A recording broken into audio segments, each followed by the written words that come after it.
Unspoiled Network podcast. This is Spoil Me, covering One Piece episodes 293 and 294. In these episodes, Chopper is still in monster form, and I am really concerned about what's going to happen to our little guy. I need him to come down off this high pronto, because I don't like the potential for disaster here at all. Also, fucking Spandam accidentally... Oops, sorry guys, I hit my mic. Fucking Spandam accidentally presses the button for a Buster call, because that is just so on brand. Welcome to Spoil Me.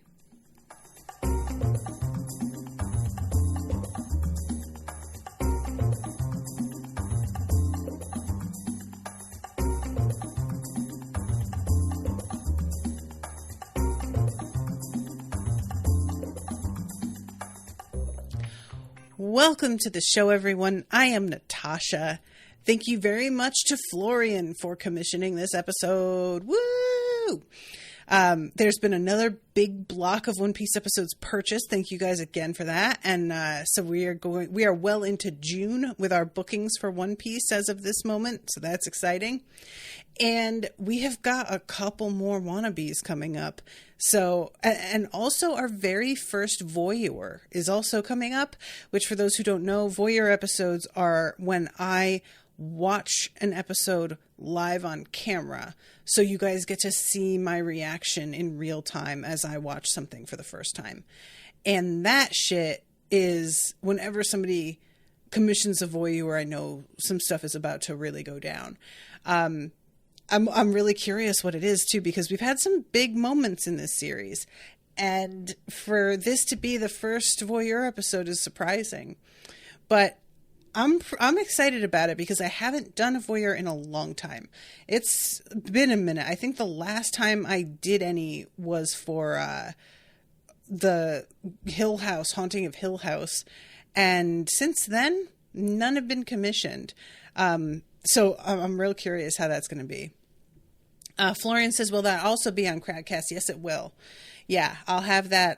I'll add a new event for the voyeur specifically, and y'all will get drawn to it. It'll be a new event like session within this same schedule. For those who don't know, Crowdcast has like an event, and then within that major event, there's like scheduled sessions.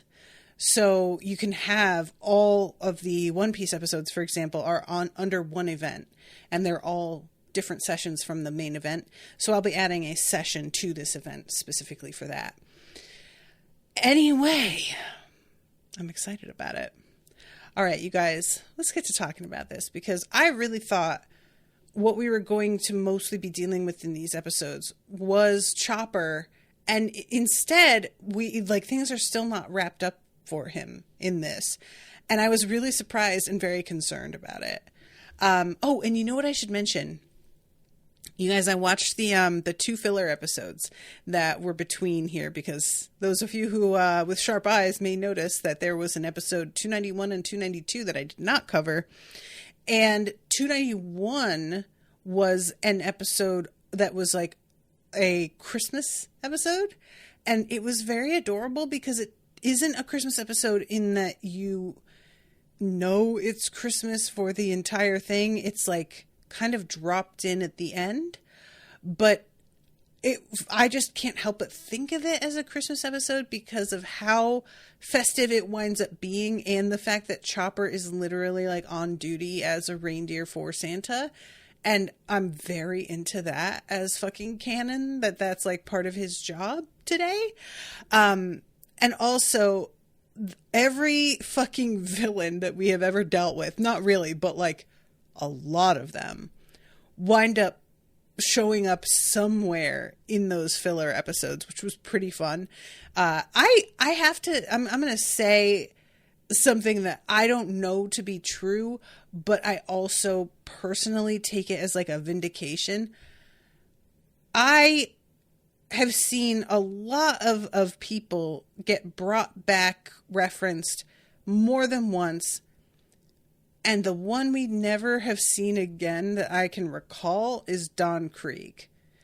And maybe he's in a set of filler episodes that I wound up skipping, because there was like one section I didn't watch, and I meant to, and I never, like, if things worked out in such a way I never got a chance. But I am just going to take that. I know that the filler episodes are not written. Well, actually, I was going to say, I know they're not written by Oda. Is that true? Now that I'm about to say it, I'm like, wait, I'm not sure I know that for sure. I've been assuming that they were written by, like, show writers who are cobbling together just some kind of, like, you know, short filler story out of characters that exist. And I assumed that Oda didn't really have anything to do with that, but now I'm like, maybe he does. Florian says they are not written by him. Okay. So I'm going to take this, the fact that we don't see Don Krieg again, as evidence that nobody really liked him that much either. Like, that the writers are not inspired by him. They don't think he's interesting enough to reintroduce into the story. And I feel pretty good about that. Although there is one dude, the one that went up against Usopp with the pussyfooting maneuver, and we haven't seen again either. So I actually kind of enjoyed him. Really, I enjoyed Django. Like, he's the one that stands out, and I wouldn't mind seeing him again. We know that he has been palling around with what's his face, Full Body, and so I know that at least there has been some interest with that and him coming back with that. His captain, though, haven't seen again. I think that's the right call, though. When I really think about it, Django is the one that's the more interesting out of all of them. But anyway, I just wanted to mention that I watched the filler episodes and they were really cute. They were very funny. And I have grown to really enjoy seeing what they decide to do with those, because I also went and watched the shorts at the end of, there was a filler bit that was just basically each episode recounting the origin story of every one of the Straw Hat characters, which, it's one thing to be a filler episode. It's another thing to be essentially a clip show. And clip shows always felt like a bit of a ripoff in, like, anyway, but to have what amounted to like 6 clip shows or 5 in a row, y'all, if I were a viewer in real time, I would be pretty pissed about that. I've got to say, I just can't get over how much fun these characters are and the weirdness that we can get up to with them if we put our minds to it. But they just decide to go ahead and, like, do a clip show. Come on, really? It's fine. I'm sure it was like all of our animators were on vacation, and that's fine. That's fair. But anyway, the little shorts that are on the end of each of those are so fucking strange. And there were a couple of them that were really funny. There was a weird one where all of the Straw Hats are each, like, I don't know if they're like Italian grandmas or what, but that one was probably like the least funny and the most actually obnoxious. There was one that was pretty good where they're all like mythical creatures, and accidentally Robin, who is like a Medusa, turns them to stone, which was fun. My favorite, though, unsurprisingly, is the Mafia one. And the line in which Luffy says to Sanji, "How can you even call yourself a boss? You don't even have your hair slicked back?" And Sanji replies, "Hey, it's slicked back on one side. I have my reasons." And in the dub, Luffy says, it's half slicked back. That's like saying you only have half a pair of balls. And I was like, oh my goodness. That was some good shit. So I just wanted to mention those because I really had a good time with them. But anyway, okay, so into this.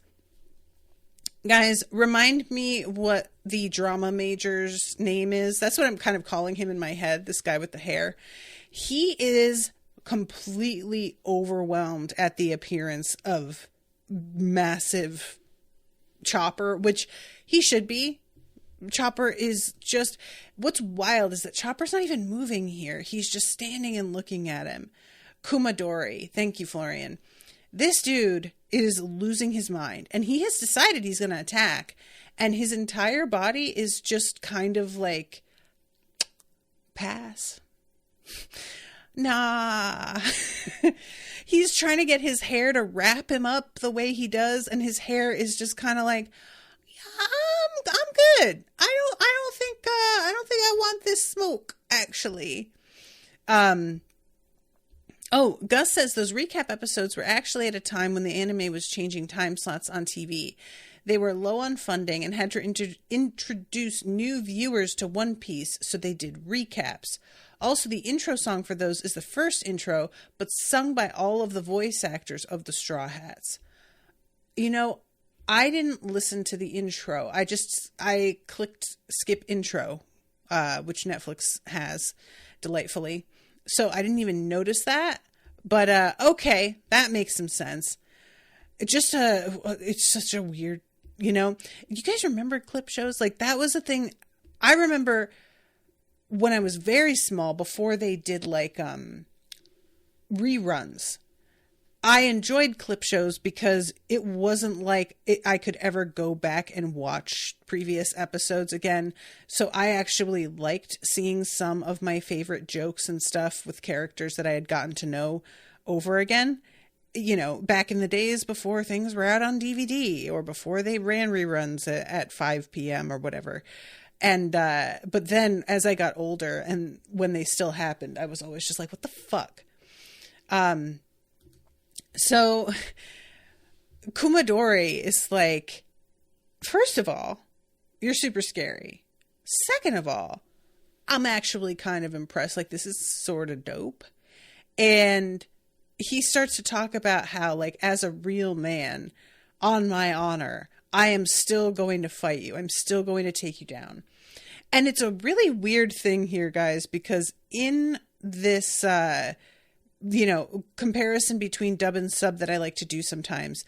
In the sub, there is a moment at which Kumadori yells for his mother.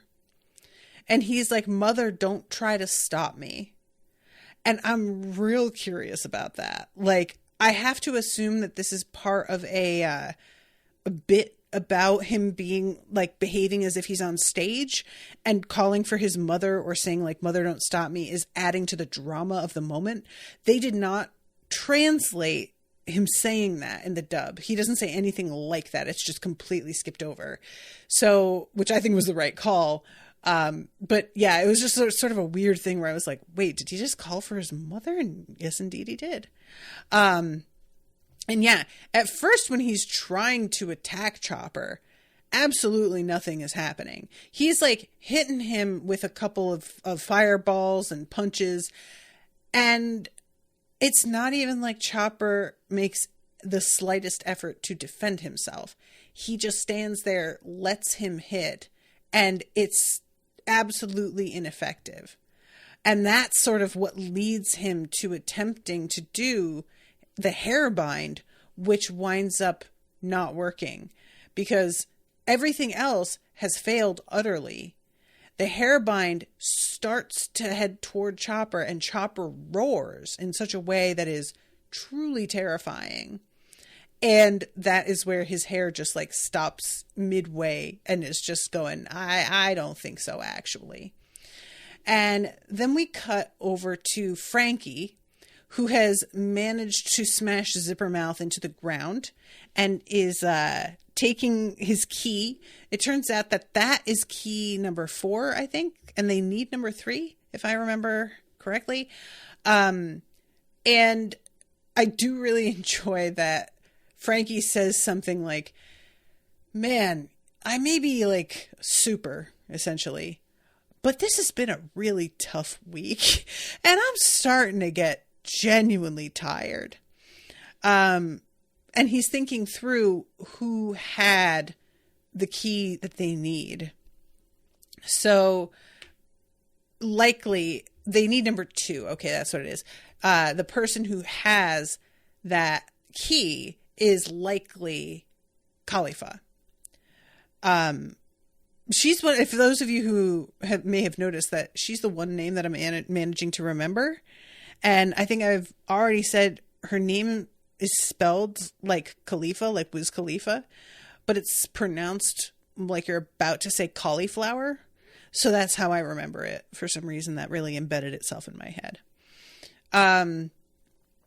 Florian says, Chopper's scream as a monster is one of the best sounds I have heard in media for a monster. Yeah, I was sort of wondering what they used for that sound effect, because I remember, like in Jurassic Park, for example, I remember reading about the combination of weird sounds that they used to create the roar.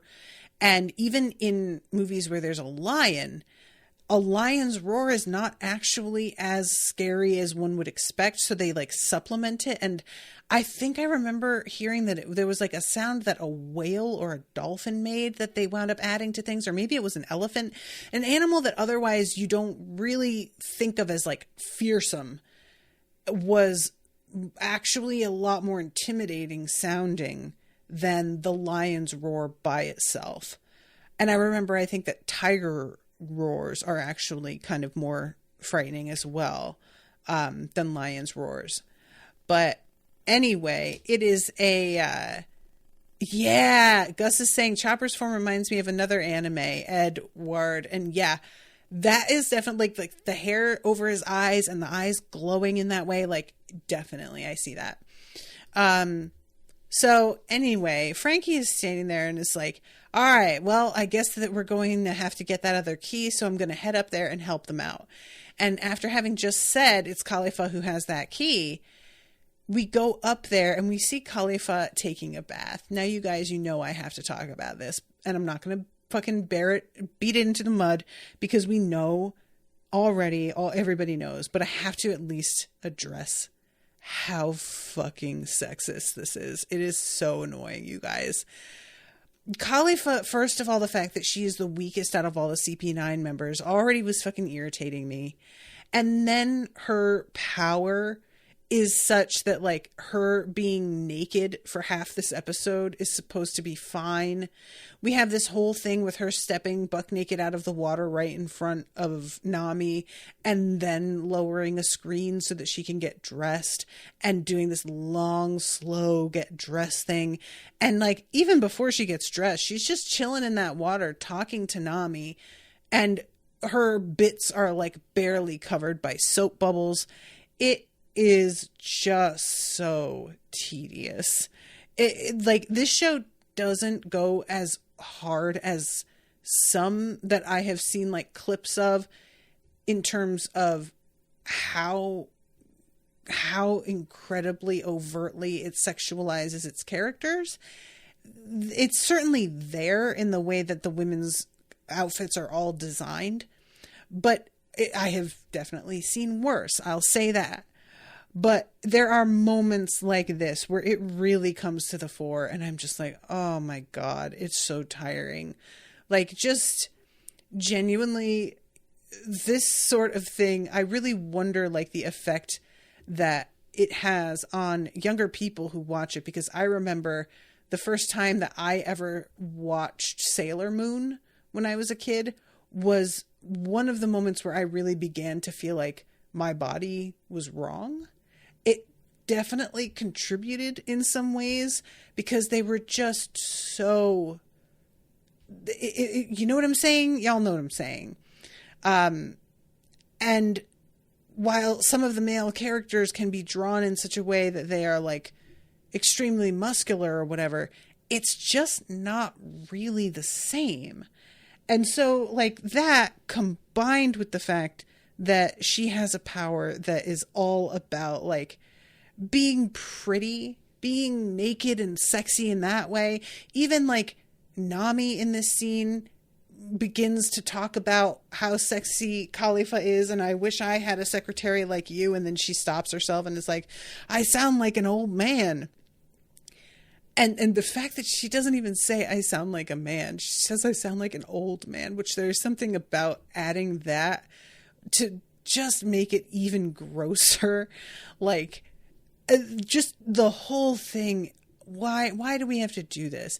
Even in the like filler episodes, we have that moment with Eyelash yet again where Nami hugs him and he gets like the heart eyes, and I'm like, what is it with male animals? Even we had the wolves as well, who like fall in love with Nami. It's just so weird. It's such a weird thing. So anyway, I have to address it. But it turns out, yeah, her power is like weirdly making things into what are essentially soap bubbles. Like, she calls it, I make everything like glisten, but it's clearly not that simple, because the look of their legs, like the shape of them fundamentally changes, or Nami's legs. Sanji like completely changed shape as well. And like I had said last time, it really looks like he's a blow up doll, really. There's also an effect with these soap bubbles that if you touch them on the floor, they like sap your strength. So it's a really weird moment for me, because I don't know if I missed it at the end of the last episode, but I remembered Nami coming into the room and seeing Kalifa in the bath, like getting undressed to get into the bath. I don't remember Nami touching the soap and falling to the ground. So this scene with Nami and Kalifa opens with Nami on the ground, and I was so confused, because I don't feel like I got the context of this, and like eventually they fill me in and explain like why, you know, what effect the bubbles have and how they sap her strength. But it was just it's a weird choice to me to have her already on the ground and not know why, and have her engage in like a whole conversation with Kalifa, and they don't reference what has happened to her to get her to cause her to drop. Like, Nami isn't saying, what have you done to me? It's like eventually they get to asking about that, and Kalifa is like, oh, that's part of the mystery. But it takes longer than it should, considering that I, as a viewer, had no idea what was going on. That is just something I think I've noticed in general with the series, is like, there are weird choices made, in my opinion, about what happens first in certain instances.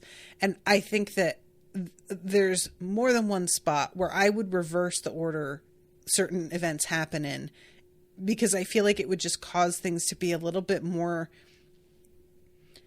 streamline is the wrong word, but I feel like it would be a little bit more cohesive, and the pacing would feel like it made more sense. So yeah, we go through a lot of this scene without really understanding what's happening here. Nami's just on the ground and not moving and not defending herself, but she's also not attacking. And I was just like, what are you doing? And she's kind of going back and forth with Kalifa about the fact that she is really acting kind of arrogant.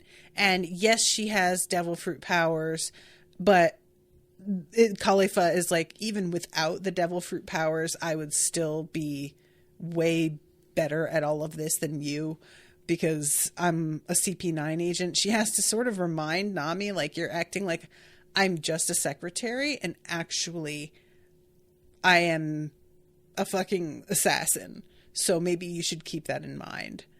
And I was like, yeah, I want to agree with you, but also we've been specifically told that you have like way lower power than all the others, which bums me out.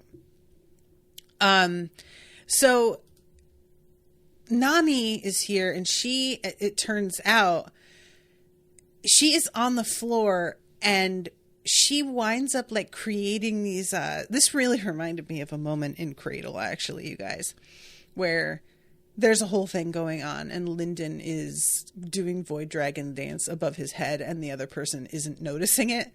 But yeah, she is creating these storm clouds above her head, and she attempts to do Thunder Charge and heads for Kalifa because she's standing there getting dressed. But by the time she gets there, Kalifa has already like jumped and is behind her.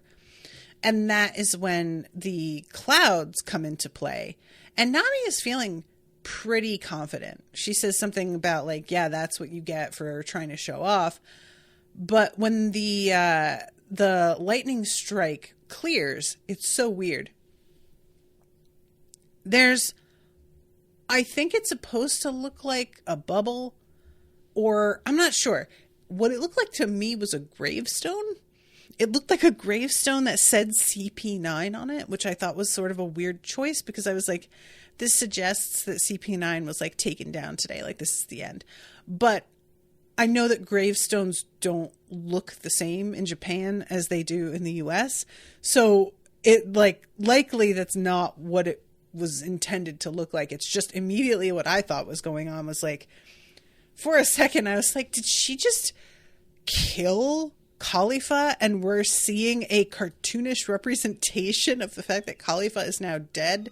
That is to say, just a gravestone sitting there, which would have been kind of funny. But, oh, Florian says it's supposed to be hard soap. Is that what you call it in English? Yeah, I mean, a bar of soap, I guess, would really be the way to say it. But, like, hard soap also kind of works. Okay, so she encased herself in a bar of soap. Sure, okay. I have to admit, I can't imagine a better way to draw a bar of soap to make it more recognizable. I really can't think of like a way I would choose to do this better. So I guess it sort of has to work that way. I accept that. So let's see. Gus says the way she explains it is that her bubbles can wash various things off, including strength. Another example of devil fruits working more based off a concept than a substance. Yeah. So you're talking about the way she explains it about Nami being on the floor. Right. But yeah, anyway, so she's like doing that real condescending, like, oh, good job, sweetie. You know, I've never thought I would be struck by lightning indoors, and that was a really good try. But you aren't going to be able to like, you're not going to be able to beat me unless you can solve the mystery of what my power is. And this is when Nami is just like, so did you eat some kind of like bubble fruit? And there's this long pause. And then she's like, well, even if you figured it out, it's not like you can beat me. So, and I did find that really funny. Anytime that there's a moment where a character doesn't react and then you suddenly get that like weird sort of, it's almost like a gong sound. And it is that wow, wow, wow.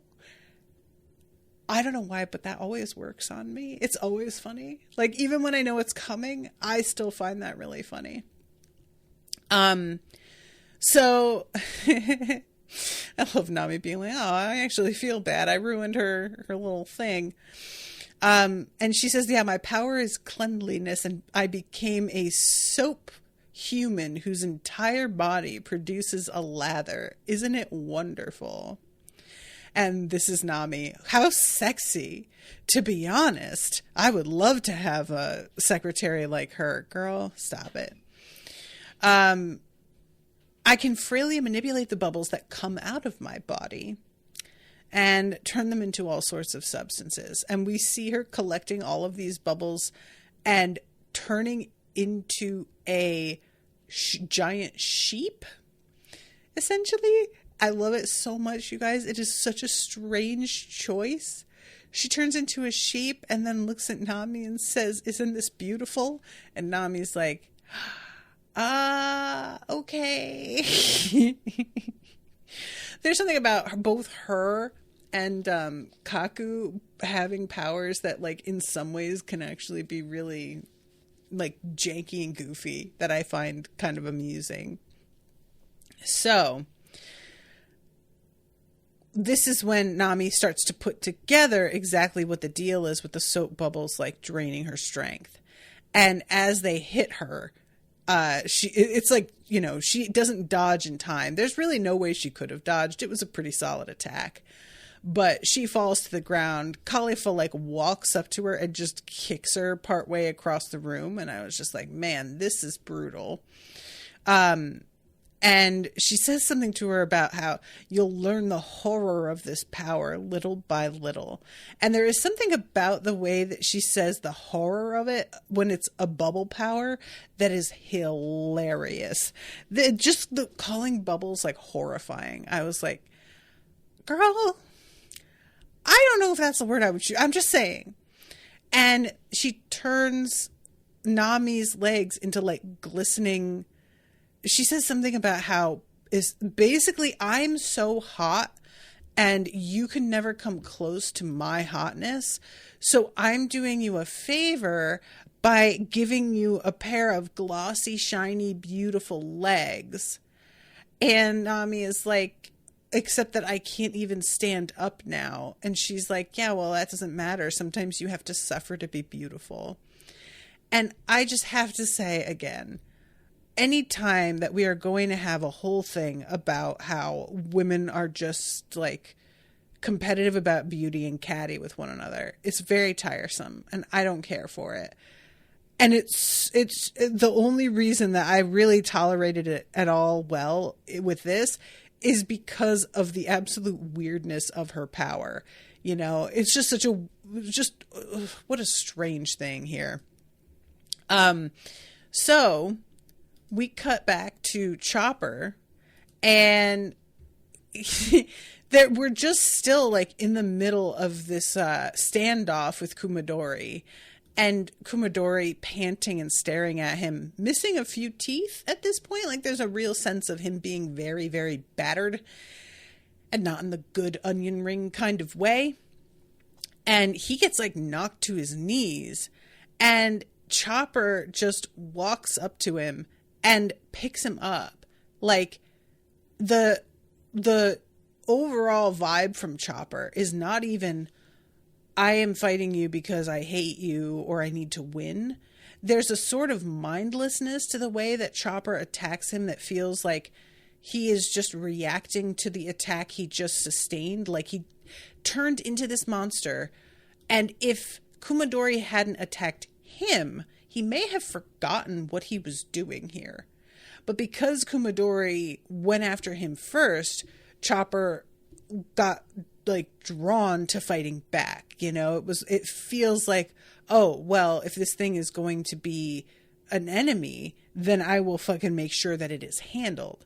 So he first like goes and basically just pounds repeatedly down on Kumadori with his like giant fucking fists in a way that almost had me feeling bad for the guy because damn. Meanwhile, Frankie is like climbing up the outside wall and he gets to the top and he sees Chopper but doesn't realize that's what he is. He doesn't recognize him right away. He finally starts to put it together when he sees his hat. But a fucking Chopper is holding on to Kumadori, and Frankie says, wow, did this monster bring him down? And then Chopper chucks Kumadori so far. You guys, this man went flying. He landed on water 7. That's the way I'm seeing it. That man is miles away. I fell out laughing. It was just so unexpected and so dismissive. It's not like Chopper winds up like a Major League Baseball pitcher or anything. He just tosses him like you would toss your socks into a hamper. And the man is fucking horizontal for a very, very long time. I mean, he's out there. And Frankie is just like, Jesus Christ. And yeah, he finally begins to like put it together that this is Chopper and is like, what the hell happened? Eventually we wind up seeing that Kumadori like landed in the courtyard, but I swear to God, like what I want is that he like hit water 7 and his speed and velocity was such that he just bounced back like a pinball and wound up in the courtyard after all. But yeah, all of the like army guys who are out there are like, dude, who just threw this man? Because this is a CP9 agent, and if they just tossed him, something is fucking happening. And then we go briefly down into the tunnels, and Nico Robin, she like keeps hearing things and is wondering what's going on. Spandam, of course, is absolutely certain that he has nothing to worry about for reasons that remain unclear. Just he's a stupid dum-dum. That's really what it is. There's no real reason. He has been proven wrong at every turn about what the Straw Hats are capable of, and he's still acting like it's impossible that they get through. And it's just, sir, I don't know where you get your confidence from, but I would like some, please, because I have many, many more reasons to be confident than you do, and yet I seem to have like a fifth of your confidence, and that really feels deeply unfair to me. And he's like mocking Robin for still seeming to be holding out hope that the Straw Hats are going to rescue her. And we find out that there's like this other bridge they have to cross. The Bridge of Hesitation lies in front of the Gates of Justice.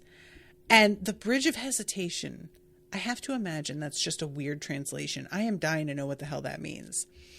When the gates are open, the other half will rise from the sea and will finally go through the Gates of Justice.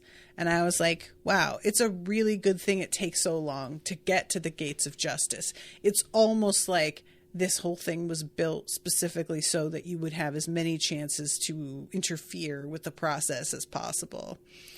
So the whole speech here, him just being like, there's no reason for you to think that he's coming for you. I was just like, sir, you really have not learned anything.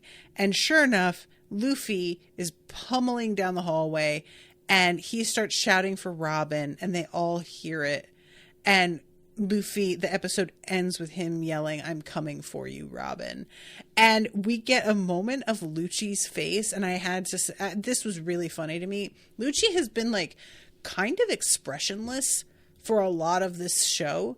He's been around and he's been intimidating and sort of menacing, but he's never really changed his expression all that much. And he starts really smiling at this point.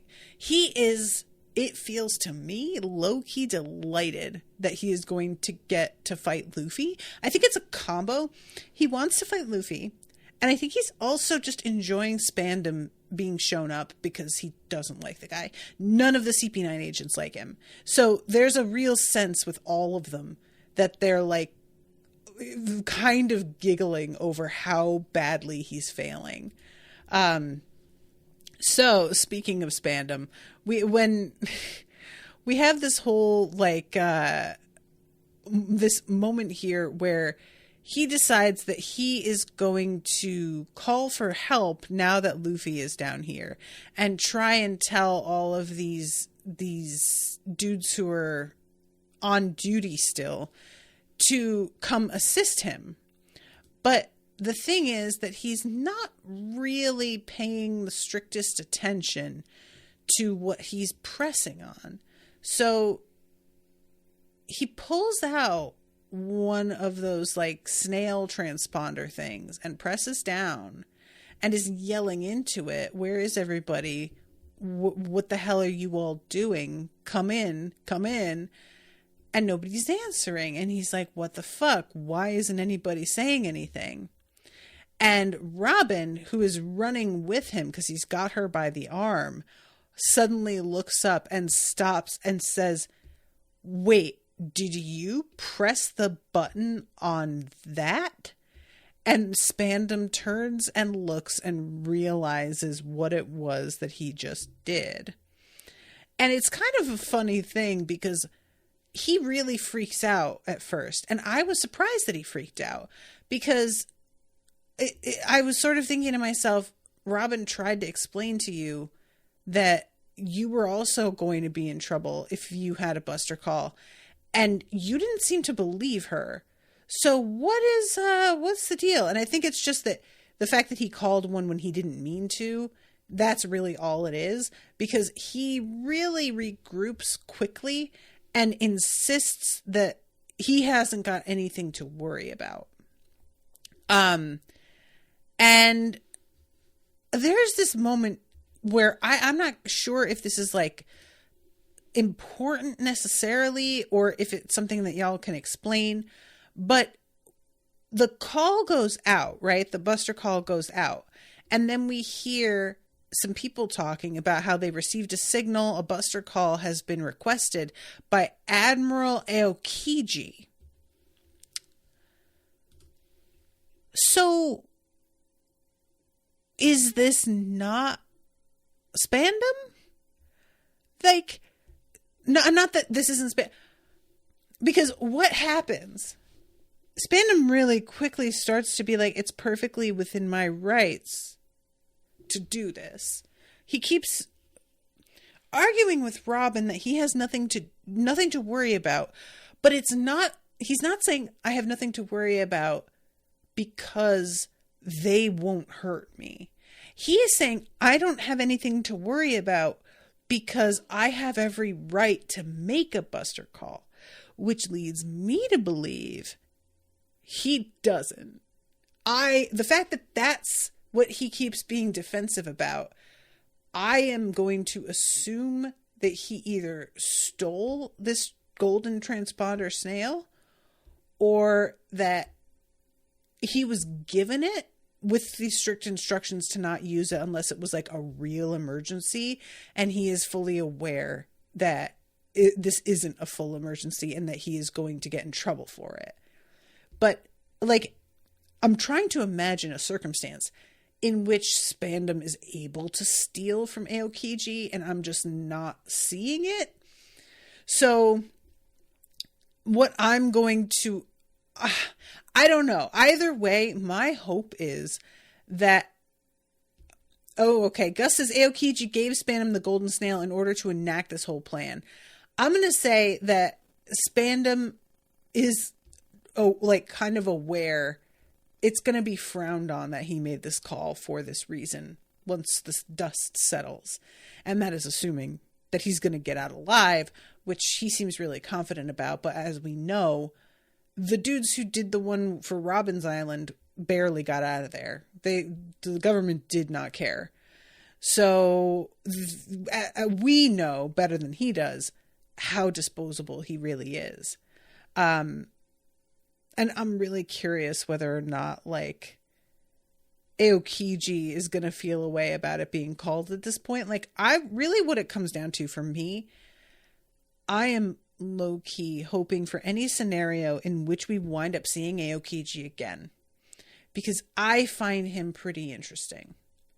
Like, I wouldn't mind, especially considering the fact that he sort of, based on the flashbacks we've seen, is aware that Robin isn't guilty of the things that she has been accused of. I would like for him to really give a better, not give a better reason. That's the wrong way to say it. I want him to face the fact that he has been supporting a government that he knows is basically full of liars. I want Aokiji to, turn over a new leaf and do better, because there's a part of me that kind of likes him, and I am just very disappointed in the fact that he has decided to throw in with these people who he is fully aware will just rewrite history completely and ruin somebody's life. So anyway, it's the buster call has been, and I appreciated that we cut to them beginning to mount this attack and get everybody together to do the buster call, because I was sort of wondering if maybe it wasn't even going to send the call. I was like, what if it turns out that this snail doesn't do that and he's just been handed it to him to keep him busy and occupied thinking that something's happening? Because the way that I give my dog a chew toy instead of letting him eat my breakfast pizza, for example, just off the top of my head, a thing that happened this morning. But no, it seems like it is the actual thing, and everybody is mobilizing. And it turns out that when he pulls out the correct transponder snail, he doesn't realize that he is still holding down the transmission button. So he is telling everybody his business. He is talking to Robin, and he doesn't know that it's coming out over the loudspeakers in this lobby, so everybody out in the courtyards and everything can hear him. And he's talking about how he accidentally called a buster call and is fully admitting that that wasn't on purpose. Like, just really, because he doesn't know they can all hear him, he is making it very clear not only that he did this by accident, but that if everybody else dies, he really couldn't care less. He is so freewheeling with the lives of the other Marines, and he's not thinking about what it sounds like, because why would you? Because you think that you're in the privacy of your own little weird secret tunnel down here. So talking about how, CP9 is all about justice, and in order for justice to be carried out, sometimes you have to be merciless. And if saving thousands of lives means sacrificing 100 lives, then you have to be willing to sacrifice that 100 without question. Those people are disposable. And meanwhile, all of the guys out in the courtyard are just like, wait, what the fuck is he saying about us? And the Straw Hats can hear it too, of course, as can all of the Frankie pirates, and they are hearing Robin's voice and realizing that she's part of this. The soldiers don't know Robin's voice, so they're like, wait, who is the woman here talking with him? And she's explaining about how a buster call is like, they are going to burn the island to the ground. She says they're going to destroy all the people. They'll destroy all the buildings.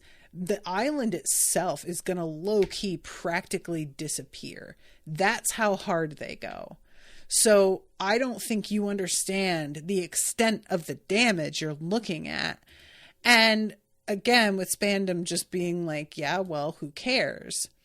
It's a sacrifice that's unavoidable for our glorious future. And then above all things, my promotion is at stake too. And I really enjoy that that's like mentioned here, because if you kept on with the just, well, sacrifice, 100 people to save the lives of 1,000 people. Honestly, that's like the line that is fed to most soldiers.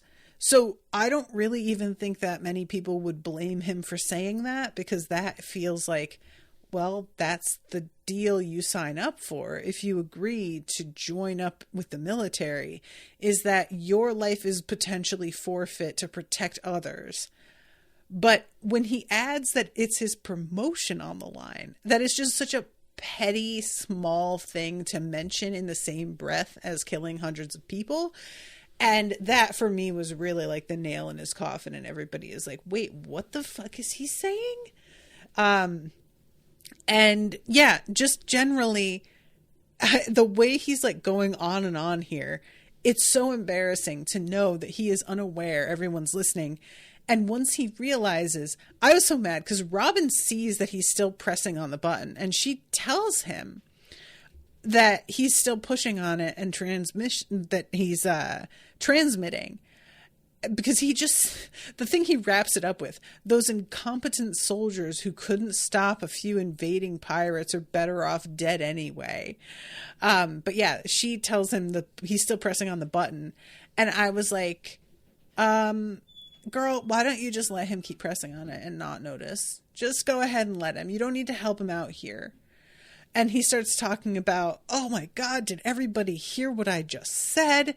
And then attempts to turn it around in a way that I found really genuinely funny. My name is Straw Hat Luffy. And everybody outside just yells, yeah, right. So Robin starts yelling into the transmitter, everybody, a buster call is coming. If you stay on the island, you won't survive. You have got to get out of here as soon as you can. And it gets through. They hear her say it, but he starts yelling at her and basically like kicks her down the stairs. He is super violent with her in a way that we don't often see with women characters in this show. And, there's just a lot of like imagery with her that I was like, this feels so voyeuristic. There was something about it that really felt creepy to me. I think it's a combination of the violence of it and the fact that Robin is dressed in like one of the skimpiest outfits ever. And at one point she's like on the stairs, but she has been kicked so that she lands with her head lower than her feet. Like she's going headfirst down the stairs, and that's how she stops and lands, so that her boobs are like bulging out of the top of her shirt into her face while she's also still handcuffed. And the whole thing with her outfit, the handcuffs, and him just like standing over her and sort of leering at her, I was just like, oh man, this feels like this is like a really ugly hentai that's about to start, you know? So anyway, the Frankie pirates, by the way, got themselves got and tied up. So they are immobilized at the moment. And they're just hoping that like Frankie is going to find a way to come back to them and get them out of here, because otherwise this buster call, they can't save themselves. They can't get out of here. They are sitting ducks, quite literally. So then we get a pan between all of the CP9 agents, and Wolf and Giraffe are talking to each other about how they should have expected that this fucking idiot was going to screw it up. Both of them are unsurprised. Zoro is still like, oh, we're still sword fighting, right? Like, are we still in the midst of this? And I love when he says, I've got an idea. And in the dub, Usopp says, what's your idea? A way to get these handcuffs off without blood? And Zoro says, I'm going to call you a renowned sword name, Nose Storm. And in the dub, Usopp is like simultaneously going, you really shouldn't be doing that right now. That's not what I'm worried about. But also, he's kind of flattered. Like, he's like, well, I'm not going to lie. That's a pretty dope name. I was like, is it? And look, I get it. But also, like, is it really? And finally, at the very end, we have Luffy and Lucci going up against one another. And I hope you guys are ready for me to mess this up as I talk about them quite a lot. Because we only get the very beginning of their fight against one another. But the fact that their names are so similar, I just feel like this is going to lead to some issues. It was really fun, though, to see Lucci, like, getting into the fight and genuinely, it feels like having some emotion behind it. Because every other time we've seen him fight, it's felt really like he's just slapping somebody out of his way. There has not really been much passion behind it, because he doesn't need to put any effort in, because everybody else that he's dealt with has been so far below his level that he doesn't care. But I really did like getting to see how it is when he is up against somebody who is of a similar ability as him. And it ends with him telling Luffy, the way to the gates is right behind this door, and you are never going to see her again. And we get after he says that, we get a little montage of each of the Straw Hats and where they currently are. And you guys, I was cracking up because, like, so many people are in the midst of kind of badass moments. We've got Nami, who is still on her feet, ready to fight Kalifa. We've got Zoro and Usopp, and Zoro's still got his swords out and one in his teeth. We've got Chopper climbing up the side of the building like a fucking maniac, like a fucking King Kong. And then we go to Sanji.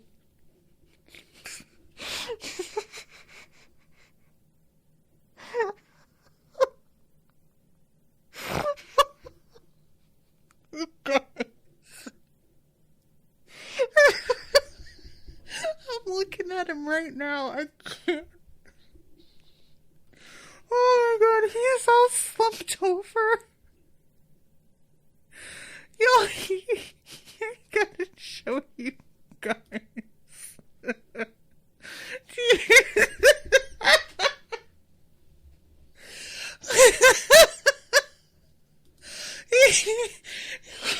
It's so pitiful. It's so pathetic. He is just drooping. He's like if you had like a blow up doll and the air had mostly gone out of it. Oh my god, y'all, I can't. That killed me. I was fucking dying. It's just mixed into the montage. It's not even like we're gonna go through all the badasses and then we're gonna end on Sanji and do kind of a womp womp womp womp. No, Sanji is placed smack in the middle amongst the other badasses. And so it cuts from him to like Chopper climbing up the wall and then to Robin.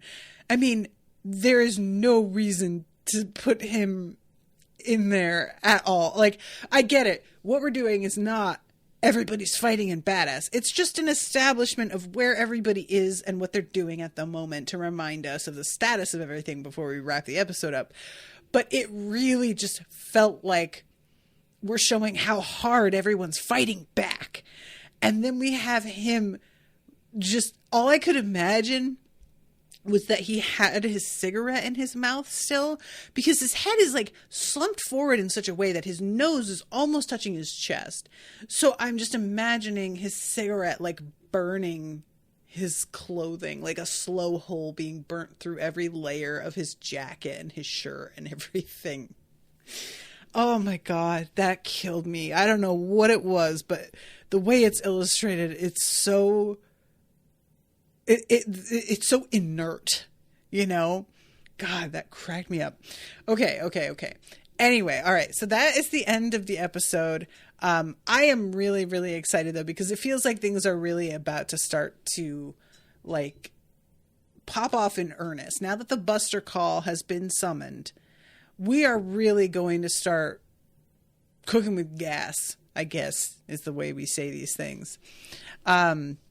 And I'm double checking here to see if there is. So the episode. Oh, there isn't one for next week, is there? Because we've got nope. Or not next week. Sorry, for the 2nd of February, which is Thursday. I thought there might be another one scheduled, but there isn't. So it won't be until the 7th, and that is the one where we are going to have another wannabe episode with Florian. So that'll be fun. Yay. So I'm looking forward to seeing what we've got going on. Is it, I have the chart that Florian sent me, but I don't have it right in front of me. If anybody wants to tell me, is it 3 episodes for next time or 2? I'll be able to see it, but I thought I would ask in case anybody knows off the top of their head. But yeah, I'm excited about it. Anytime that there's about to be a wannabe episode, I know that some things are really going to happen. But yeah, guys, that caught me off guard. I could not stop laughing. You guys heard me just now. I mean, I had already seen it, but just being faced with it and pausing it and really looking at it, one of those visual gags that just gets funnier the longer you look at it. Florian says that he thinks 2, but he's not positive. Okay, well, just was checking. All right, I'm going to wrap up, but thank you guys so much for hanging out with me. Appreciate you all. Oh, and I want to mention, there was somebody on Twitter who was asking me, like, they had started listening to my One Piece coverage, and they were asking me whether or not I was enjoying the show. And I told them yes, and like especially the current arc I have been super into. And they replied to me a little bit later that they finally got to the episode where I admit that I was actually preferring the dub. And they said, I'm so glad because I think the dub voices are amazing. Dub actors / translators work so hard only for most anime fans to just dismiss them. Anime dubs have been great for like 20 years. And I just want to mention, like, again, how much I stan the dub on this show. I really feel like switching made all the difference for the way that I am and feeling the characters and like the arc of things. The jokes just work a lot better for me when they're translated with the attention to how it would hit in English. And I also want to mention, and I don't recall if I said anything about this last time, but Brian, I think it was, shared a couple of links to the voice actress who does Chopper in the Discord channel. And I was watching it and I was absolutely fascinated. The first one was just like an interview with her and how she feels about Chopper. And of course I enjoyed that for its own thing, but you guys know how I feel about the logistics of stuff in general. And especially with the dub, considering how sort of fascinated I have been with my journey regarding that.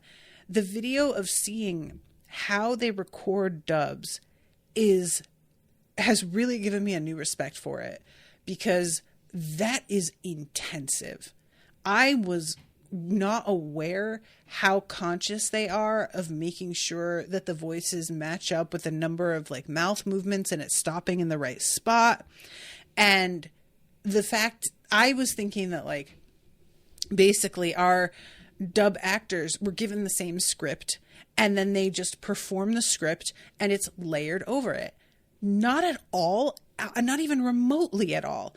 What was in that video, the way that I am led to believe, and I don't know if this is how it always works, but it was certainly for this, the voice actress didn't read the whole scene. And so she was just given the context by the director of the scene in general. He was like, so here's what's happening in this scene. And she doesn't like go into it already knowing. She watches it on a screen in front of her mic in Japanese so that she can get a sense of the voice and the emotion behind it. And then she has to do her best to give the same kind of emotion while watching the screen and keeping in mind that she can't talk longer or shorter than the mouth flaps in the animation. And so she has one line where she's yelling at Nami, like, how can you compare money to human lives or something?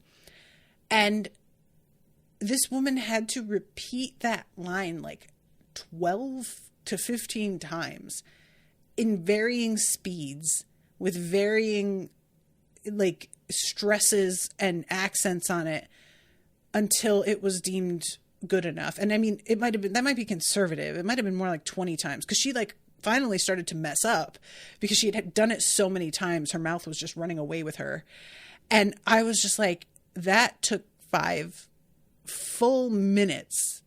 Just that one line, which is that line in total on the screen is like 3 seconds long. It was really a lot. Like, I just had no idea that's how they approach it. And now I am even more like impressed with it and feeling a lot more validated in how much I have enjoyed the dub, because they clearly are paying a lot of attention. Like, they are really going for it. So I just wanted to mention that because it was so impressive and fascinating to me. And I just couldn't imagine having to deliver that same line over and over again the way she did in this voice. Hearing that, the voice of Chopper like coming out of this grown woman's mouth also was wild. Like, it was just a lot of fun aspects to it. So, but yeah, thank you, Brian, for sharing that. I just really enjoyed it, and it shined a light that I wasn't aware I was even missing anything, but there it is. All right, everybody. Thank you again so much. And until next time, toodaloo, motherfuckers.